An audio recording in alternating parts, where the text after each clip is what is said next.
Hey guys, welcome to the channel. If you're new, please make sure you subscribe, comment, like, and share the vids. Today with me, we're doing a really exciting segment, very heavyweight themed with Keval and Mo as well. So welcome Mo, because you're new to the channel. Thank you. They've both taken time out of their very busy schedules and very important lives to do some content with me. So yeah, thanks very much.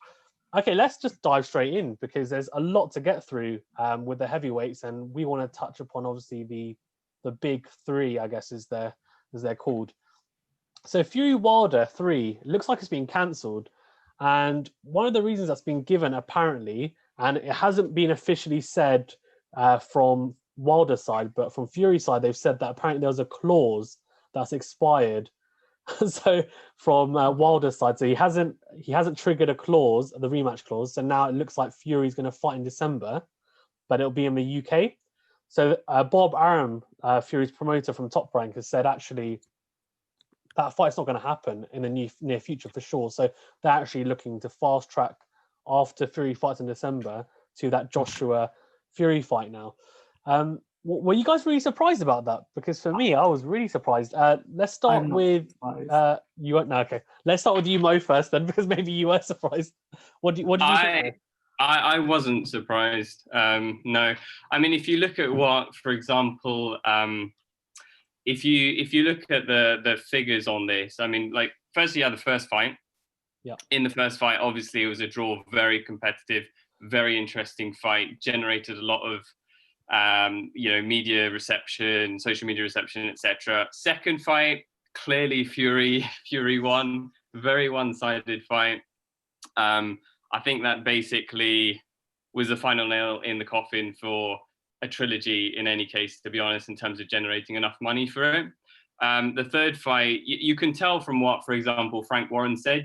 I think Frank Warren said something like, this fight's not going to happen unless someone comes up with a truckload of money with guarantees. And I think because of that, it's all to do with how much kind of interest the fight generated and how much money is involved in this particular fight. I just don't think the figures added up, basically. I think Wilder's probably keen to fight Fury. I don't think there's an issue on Wilder's part. It's just that it's probably the promoters, the media, the lawyers who are reviewing the clauses. There's loads of different reasons why this fight is not going to go ahead. One of them, I think, is the fact that there's not enough interest. But then also you've got the US elections, for example, you've got the coronavirus situation. I think all that stuff probably adds up to a fight like that not having enough kind of audience generating interest to actually lead that fight to happen. So to be honest, I'm not that upset about the fight not happening. I don't think a trilogy was needed. And I'm not particularly surprised, no. Yeah. Okay, no, that's fair point. I think also you made a good point about the general elections and interest being maybe pulled away from that fight, because I think Bob Arum said that they were looking at December 19th, but there's two NFL games and a college football game. And in America, NFL and college football is huge. So I think they then looked at that and said, okay, that's not going to happen. So Kevin, I want to then throw it to you, because we obviously looked at this fight a little bit before, like about a month back, and I think we both were kind of in agreement that, you know what, okay, there may not be as much interest in the fight as there was for the second fight and maybe first fight, but we thought it's a big enough fight that the promoters, even without a crowd, they'll make it work. But it looks like, obviously now, the case is, as Mo said, look, without a crowd, they're not going to be able to generate enough revenue and interest in the fight. So what do you think? You said you're not surprised. Actually, I want to ask you as well, would you have been interested in the third fight, or are you happy that it's been cancelled? Well, in relation to the bit that me not being surprised about it, my honest opinion is that I don't think Wilder wanted to fight him again. I think Wilder and his team probably were quite confident that Fury would have won that again. And if that was the case, it almost would have heavily jeopardized Wilder's career. And, I think the situation is partly to blame, as what Mo said, with the coronavirus. They won't generate as much money. But I genuinely think if Wilder and his team were confident that they could win it, then they would have just taken that fight within the time period. Because he had that option. It was that there's no politics behind and trying to persuade a rematch. He had the rematch clause. Yes, he wouldn't have made as much money, but if he got the belts back, and if he was confident of getting the belts back, then his future fights would have made even more money. So I genuinely think it was either Wilder, his team, or a combination that just wanted to sort of use an excuse not to do a third fight. And I'm not that particularly bothered about a third fight because I think Fury's proven himself. And I think, Wilder should maybe take another fight if he wants to sort of get the titles back. That's a good point, actually. I think, I think people are saying that Wilder might be ducking Fury, but I don't think it's that. I think, as you said, there's various factors going on, and maybe he wanted X amount to fight Fury, and obviously that's not coming up, and he's thinking, well, I want to wait, and maybe kind of thought, you know what, Fury might wait for me. Well, what's happened is Fury's gone, actually, no, I don't want to wait for you, and maybe it's kind of backfired a little bit. I want to, before we move on, go on, Mo, do you have a point? No, I mean, 60-40 split, wasn't it, at the time? Yeah. In favor of Fury, wasn't it? Yeah, exactly. Yeah, so maybe a money issue. I don't know. Yeah, agreed. Before we move on to potential opponents that Fury might face in December, both of you, so Kev, you said about Wilder taking another fight.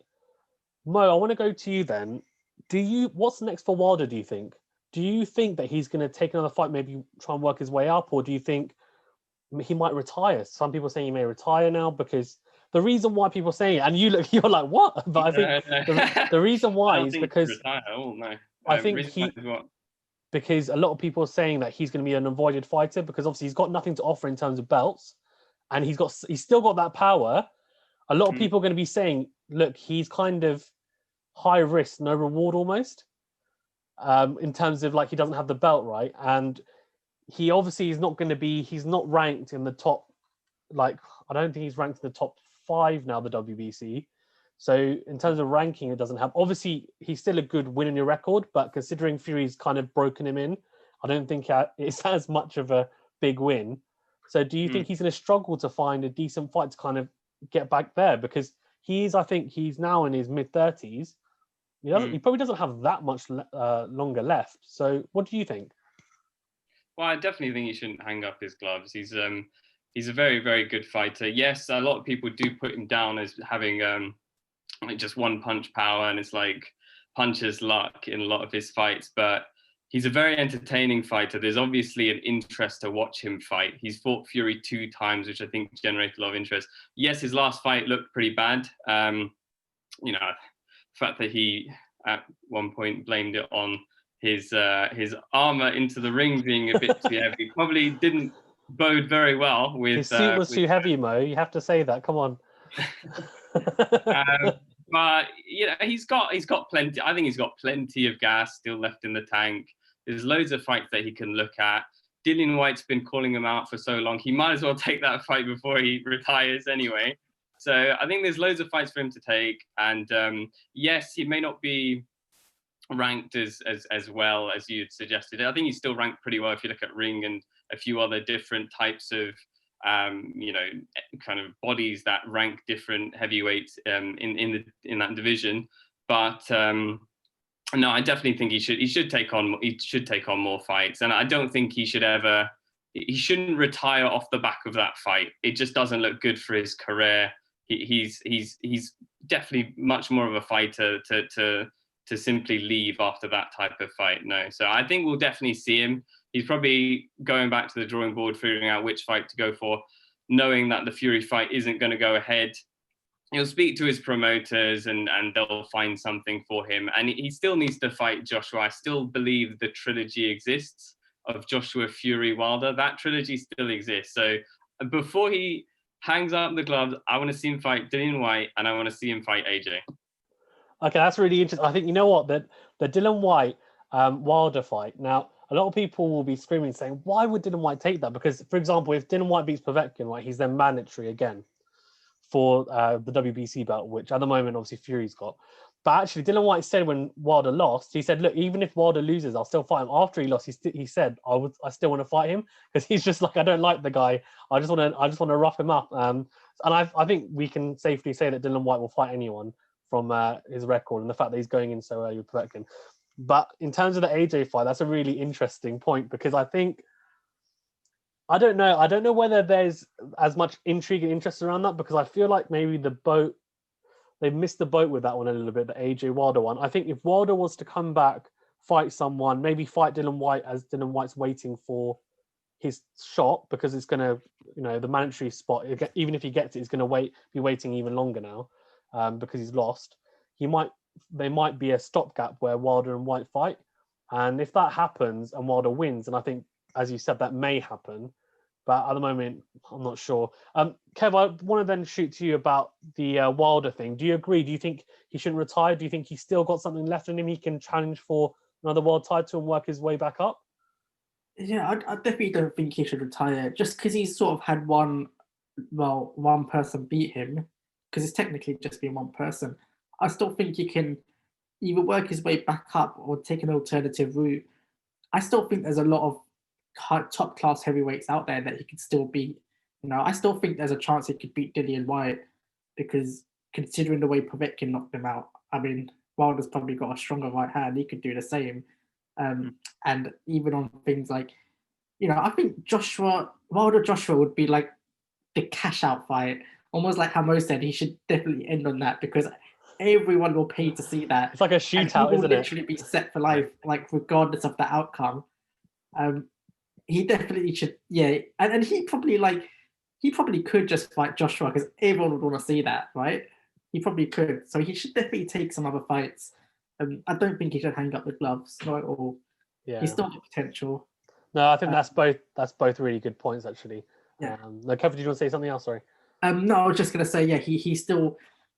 I guess with Wilder's one of those people, like he's got what's the word? He's got too much pride to sort of like. He would want to fight, but he wouldn't want to risk losing. He's got a lot of pride in that sense. So yeah, he's sort of like he'd want to maybe cherry pick his opponents if he can get away with doing that, just get wins. I think that's the sort of person Wilder is. Whilst waiting for the big fight. Pissed off that he's taken a loss now, but that's the sport, and I think if he wants to end on a bang or get himself back out there, he should definitely take fighters that he knows he could win.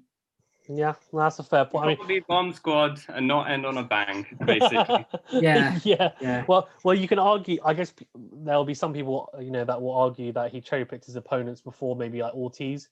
So, and that was like what? That was nearly 40 fights in. So, he didn't have an extensive amateur background, etc. So, maybe that's why as well. But yeah, I think Joshua and Wilder even. It would be a shootout. I think that's still an exciting fight, whether we see it or not. For a while. Sorry? People have been asking for that. Yeah, whether we see that or not, I don't know. I'm kind of skeptical as to whether we're ever going to see that, but we'll see. Who knows? Okay, let's move on then to Fury and his fight in December. So it looks like it's most likely going to be December 5th at Royal Albert Hall. So probably with no crowd. I think we'll see, obviously, depending on UK government guidelines, as we all know, it's kind of changing all the time. And who knows what's going to happen, what's going to be the case at that point. But, okay, so he has to fight someone in the WBC rankings within their top 15, right? So most likely the names that are kind of popping out, ones that are going to be available, because a lot of them are either going to be in fights or unavailable. So the ones that kind of are people talking about and are most likely is Michael Hunter, who we've seen fight, obviously, against Povetkin. That was his last fight, a really competitive draw. I think we all thought he won that fight, actually. Yeah. Kabayel, who's the European champion, so unbeaten, beat Derek Chisora a few years back when Chisora, a really bad performance by Chisora, but decent win. And Oscar Rivas, who obviously dropped Dylan White. Yeah. And Dylan White ended up beating him, but still very tough fighter and only got that one loss on his record. Mo, I want to go to you then. Who would you like to see him fight? And would you be disappointed if he goes for someone out of those three? Because he has to, right? But are you going to be disappointed with a specific person out of those three? Sorry, even. It really depends what his next fight he thinks it is for him, basically. If it's a fight where he is trying to prepare for Joshua, for example, next year, ideally he should fight someone who's quite well ranked. I think the best ranked out of those three is probably Michael Hunter. I think. Yes, I think he lost to Usyk on points before, and then obviously drew against Povetkin. And that was a competitive fight. So I think he's probably got the best record in terms of like the most recent record of who he's fighted previously. And also on top of that, I think, again, getting into like the commercial aspect of boxing, he is, I believe, an American fighter. I think there's obviously a market there. Because of the fact that the Wilder fight isn't happening, how could you potentially engage an American audience? Well, you get someone like Michael Hunter, who's a very good heavyweight. It's good He's talker American as well. himself, tall. I think he's 6'4", like 79.5-inch reach, according to the statistics. Yeah, he's a good talker as well. Know. Good talker. Sorry? He's a good talker. Good talker. So there'll be loads of banter and good blood, bad blood in the lead up. And it's quite I mean, how much time do you really have to promote that fight if it's going to happen in like 2 months, for example? Not very much, but at least you could get a decent amount of build up.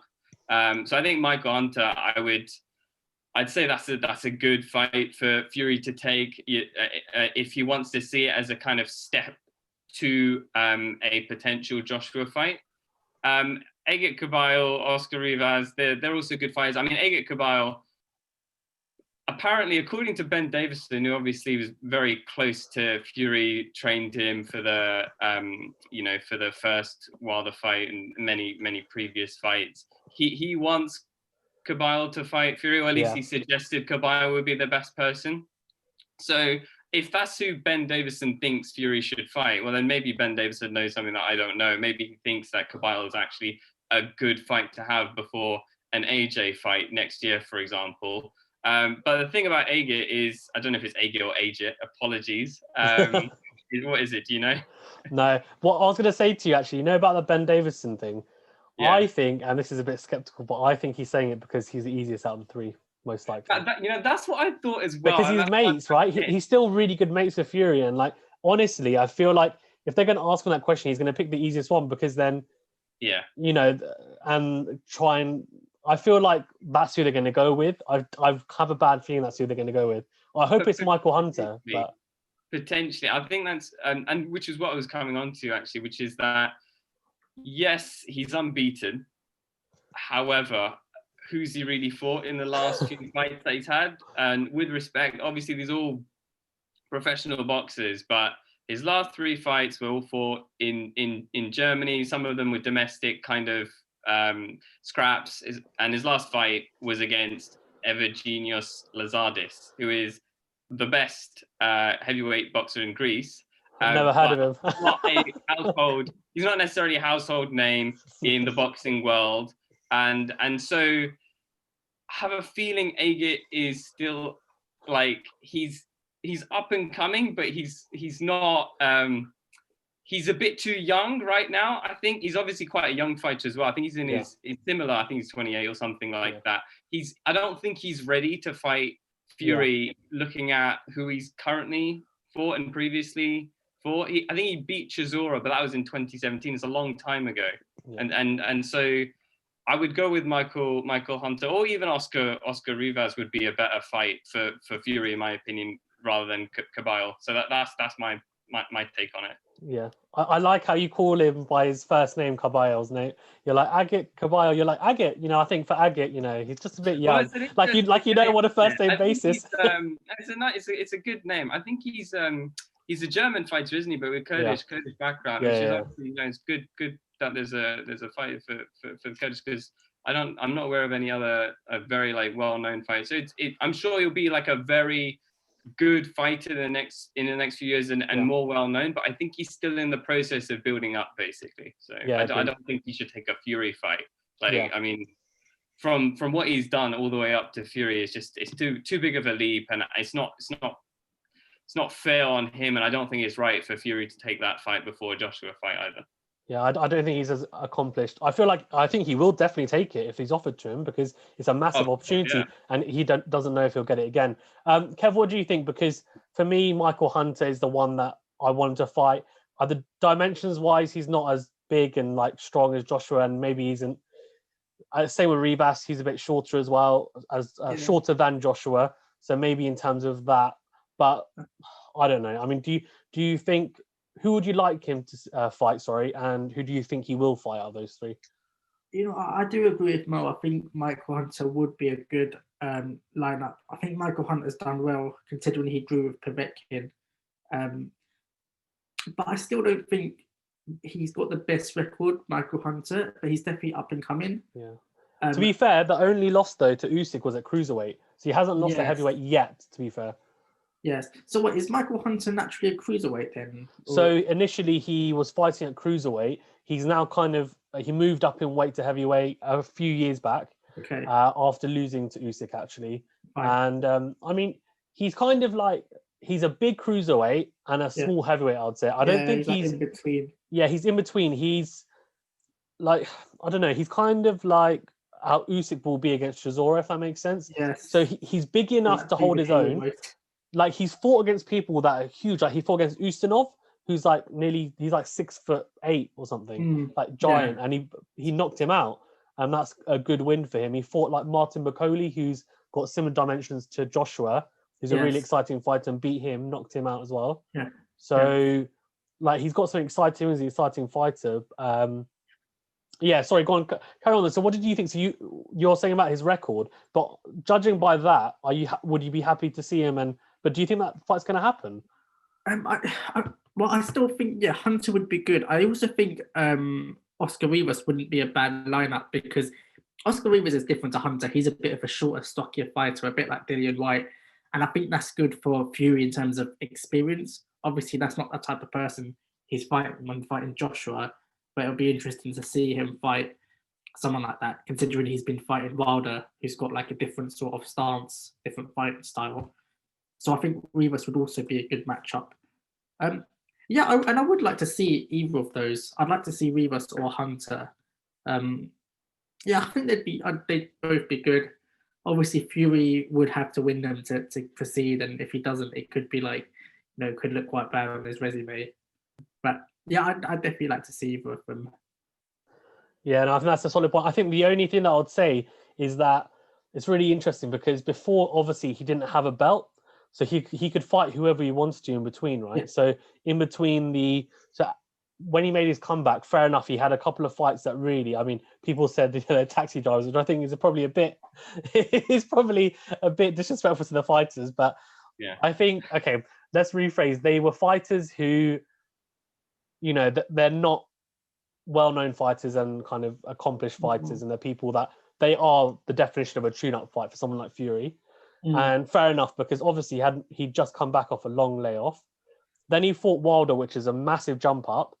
But then after Fury, he fought Tom Schwartz, who that was the first time I'd heard of him, if I'm being honest with you, Tom Schwartz. And I had to do a bit of research on him.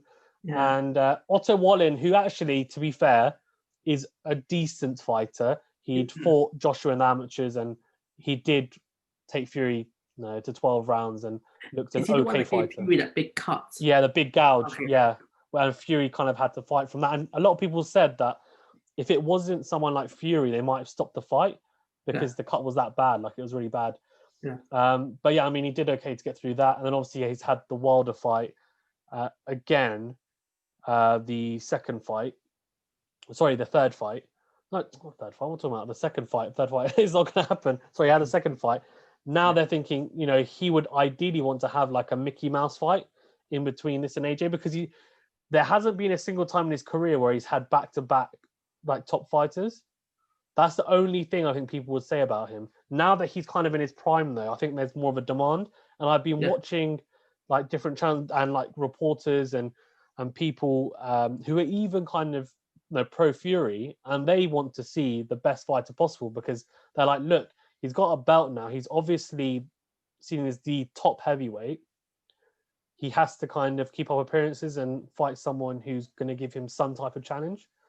And I agree that Michael Hunter and Rivas, they'll give him some type of challenge. Obviously, Fury's still a huge favourite, but Caballero, as I think Mo said, look, I feel like he needs to fight someone in between the kind of Derek Chisoras and the Tyson Furies. There's quite a big gap, I think, especially the Derek Chisora from 2017. Derek Chisora is much improved now, but then that was a terrible performance. Okay, on to really. Who do you think he actually will fight though? Because I know Caballero. Yeah, I think so as well. Yeah, they're going to go for the lowest ranked fighter. I mean, it's not ideal. It's not. Look, I mean, the whole thing's not ideal, but I mean, what can you do? I guess it's just at least hopefully he gets out. The only positive, I guess, from it is that if he fights someone who's maybe not as dangerous, that he kind of gets through it quite easily. And similarly, if AJ does, then they meet next year. No, thanks, guys. Is there anything else you want to add on anything? I think that's everything. I look forward to the fights. Yeah, exactly. Well, yeah, thanks very much, Kev and Mo as well. I really enjoyed. This is the first time I've done a boxing vid with more than one person. So, yeah, I hope you both enjoyed it as well. I thought it was a nice little discussion, and obviously we've got differing views. So it's good. It's good to discuss, right? Yeah, guys, if you haven't already, as I mentioned at the start, please subscribe. Really appreciate your support, and like, comment, and share this vid. And again, thank you very much, Keval and Mo. And I hope you two and everyone watching has a great rest of the week. And yeah, stay safe.